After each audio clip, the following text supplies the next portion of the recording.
रियाज माला संगीत साधकों की डोर। सब्सक्राइब करें रियाज माला को तथा कमेंट करें कि आप कौन सी जगह से वीडियो को देख रहे हैं, जिससे आप हमसे जुड़ पाए। नमस्कार दोस्तों, अगर आप एक गायक हैं या संगीत सीख रहे हैं तो आपकी आवाज़ ही आपका सबसे बड़ा गहना है। लेकिन कभी कभी रियाज की अधिकता, गलत रियाज या मौसम की मार से आवाज़ हमारी बैठ जाती है। तो ऐसे में घबराने की बजाय सही कदम उठाना बहुत ज़रूरी होता है। तो आज का जो ये वीडियो बिल्कुल इसी के लिए है। तो क्या आपके साथ भी कभी ऐसा हुआ है कि कल आपकी कोई बड़ी परफॉर्मेंस है या रिकॉर्डिंग है और आज सुबह उठते ही आपकी आवाज़ भारी हो गई, या रियाज करते समय गले में दर्द और आवाज़ में क्रैकिंग महसूस हो रही है? नमस्कार दोस्तों, स्वागत है आपका रियाज माला के इस परिवार में। दोस्तों, एक छोटा सा निवेदन करूंगा कि आप कौन सी जगह से वीडियो को देख रहे हैं ये हमें कमेंट में बताइए। और वीडियो को आप लोग लाइक नहीं करते हैं तो प्लीज़ वीडियो को लाइक करिए, क्योंकि आपका एक लाइक मुझे ऐसे ही और वीडियोज़ बनाने के लिए प्रेरित करता है। तो अगर आप लोगों का समर्थन मिलता रहेगा तो मैं ऐसे ही आप लोगों की मदद के लिए हेल्पफुल कंटेंट और ऐसे टॉपिक प्रैक्टिस के लिए वीडियोज़ बनाता रहूँगा। और अगर आप लोगों का सपोर्ट नहीं मिलेगा तो हो सकता है कि थोड़े दिनों बाद ये सारी चीज़ें मुझे बंद करनी पड़े। तो लाइक और कमेंट आपका बहुत ज़रूरी होता है। तो एक संगीत साधक के लिए आवाज़ का जो बैठना होता है वो किसी बुरे सपने के जैसा होता है। लेकिन यकीन मानिए कि अगर आप सही समय पर सही कदम उठाएंगे तो आप अपनी आवाज़ को 24 से 48 घंटे में वापस से बहुत बेहतरीन और बहुत ही अच्छे तरीके से उसको आपके पास तक वो आवाज़ आ जाएगी।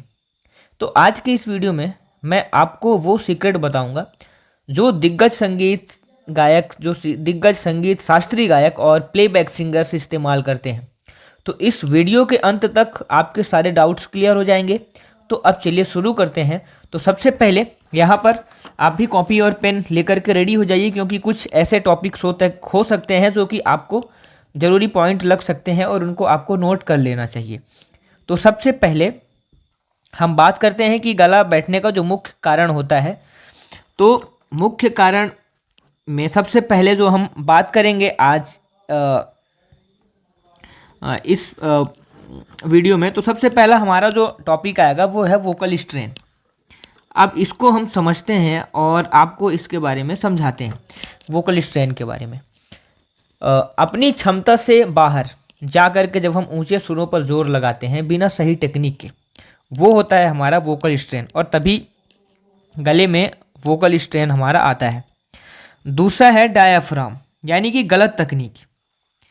तो दूसरा हम बात करते हैं दूसरा जो पॉइंट है हमारा डायाफ्राम के बारे में। तो डायाफ्राम में देखिए, डायाफ्राम में जो हमारा कुछ इस तरीके से काम करता है कि पेट की जगह होती है वो सीधे गले से गाना। इसको समझिएगा, अभी मैं आगे जा करके यहाँ पर डिस्कस करूँगा। अभी थोड़ा सा मैं यहाँ पे समस्याएं बता रहा हूँ कि क्या क्या दिक्कत हो सकती हैं।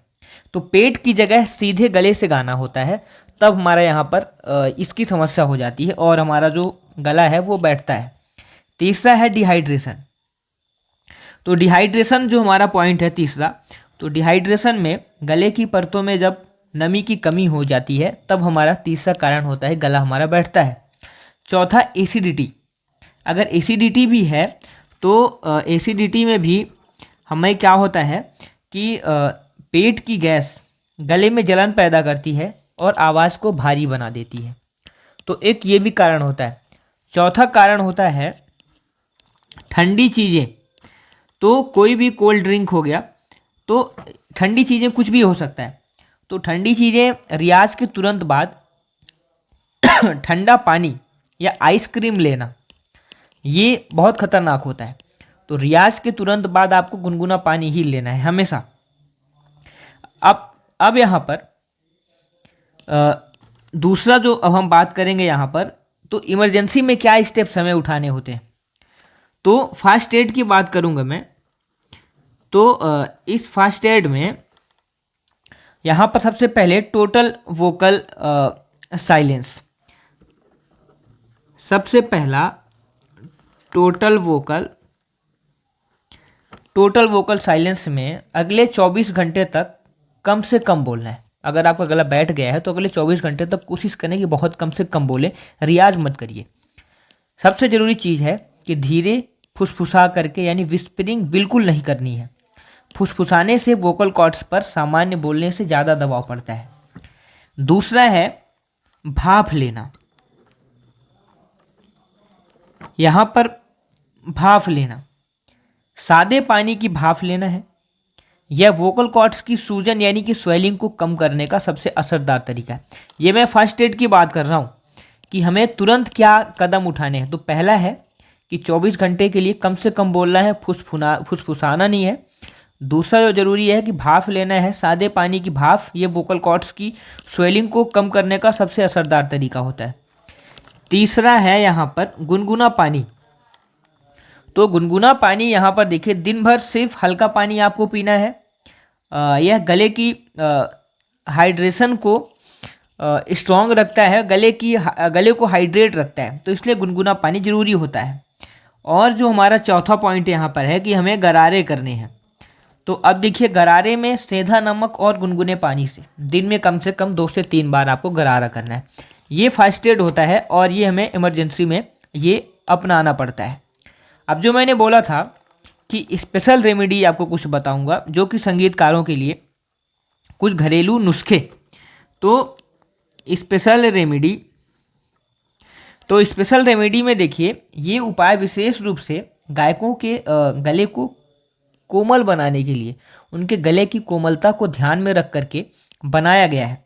तो पहला है, यहाँ पर जो पहली चीज़ आती है वो आती है यहाँ पर मुलेठी। तो मुलेठी एक छोटा टुकड़ा मुंह में रखना है और उसका रस धीरे धीरे गले में उतारना है। यह गायकों के लिए किसी वरदान से कम नहीं होता है। और यहाँ पर जो दूसरा चीज़ है वो है अदरक और शहद का अर्क। अदरक व शहद का अर्क है हमारा। अब ये देखिए कैसे काम करता है। अदरक व शहद का अर्क, आधा चम्मच अदरक का रस और 1 चम्मच शहद मिला करके इसे हल्का गुनगुना करना है और फिर इसको धीरे धीरे चाटना है, थोड़ा थोड़ा करके। तो दूसरा तरीका हमारा ये होता है। ये आपके वोकल को आपको इंस्टेंट ये आपके लिए राहत देते हैं। और तीसरा काली मिर्च और घी, ये भी बहुत असरदार तरीका है जो कि बड़े बड़े कलाकार करते हैं। तो ये तरीका आप लोगों के लिए भी बहुत हेल्पफुल होगा। तो काली मिर्च और घी, पीसी हुई काली मिर्च को असली घी के साथ मिला करके ये रात में हमें सोने के समय लेना है। ये गले की जो ड्राइनेस को ख़त्म करके गले को हमें चिकना बनाता है। तो ये भी एक गायक के लिए बहुत ज़रूरी होता है। और जो एक स्पेशल चीज़ होती है जो कि हम अक्सर लेते हैं, जैसे कि हल्दी वाला दूध।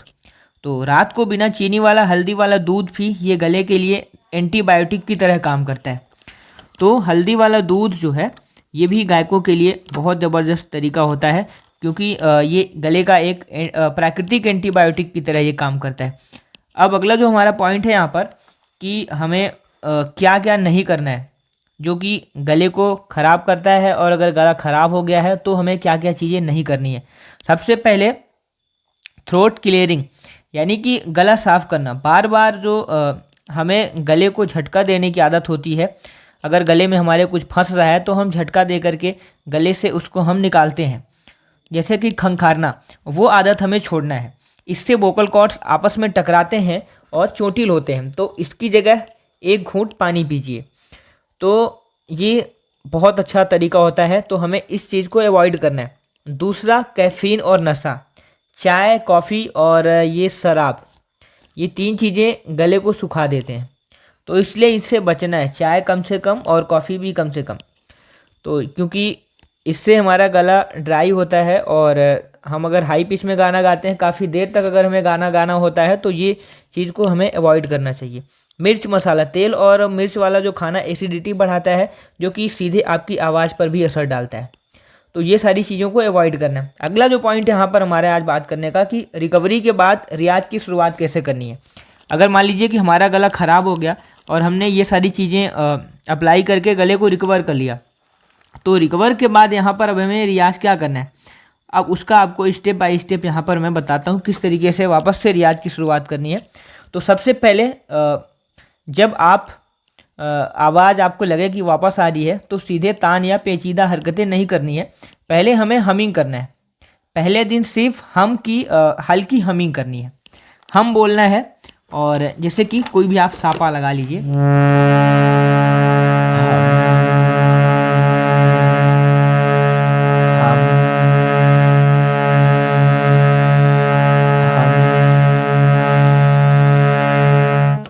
इस तरीके से पहले हमिंग करनी है। दूसरा, खरज का रियाज। तो पहला हमारा यहाँ पर पॉइंट क्या हो गया, हमिंग का। इस तरीके से रियाज की शुरुआत करनी है। दूसरा, खरज का रियाज। अब देखिए, खरज का रियाज सिर्फ नीचे के सुरों में मंद सप्तक पर इस तरीके से शुरुआत करनी है रियाज की, जैसे सा,